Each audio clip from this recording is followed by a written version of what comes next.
Syederalun Wali Kota Banda Aceh Iliza Sadudin Jamal kembali melakukan razia penegakan syariat Islam di ibu kota provinsi. Salah satu lokasi razia adalah di sebuah penginapan di kawasan Lambaroskep yang kerap dilaporkan warga sebagai tempat prostitusi berkedok hotel dan kos-kosan. Dugaan itu terbukti ketika tim menemukan satu pasangan non-muhrim sedang berada di dalam satu kamar di lantai 2. Selain itu, seorang wanita yang diduga sedang menunggu pelanggan turut diamankan di lantai dasar. Dalam penggerebekan, ditemukan kondom, baik bekas maupun baru, berceceran di kamar-kamar dan meja resepsionis.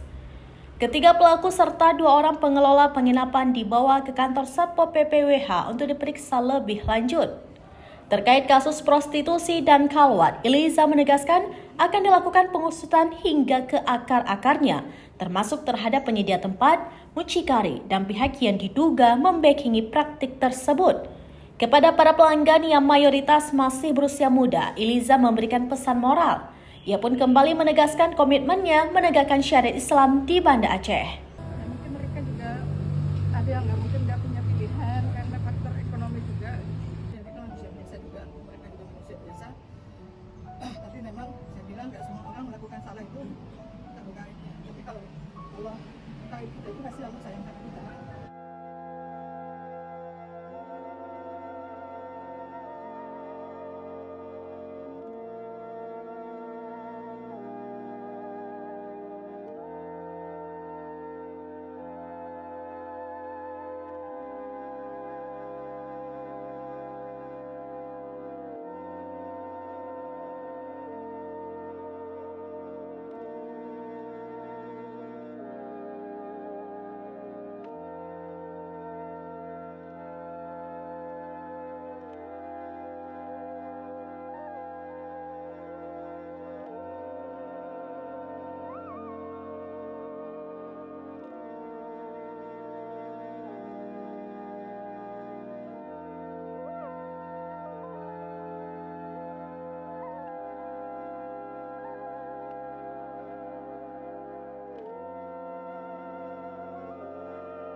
Download Tribun X sekarang, menghadirkan lokal menjadi Indonesia.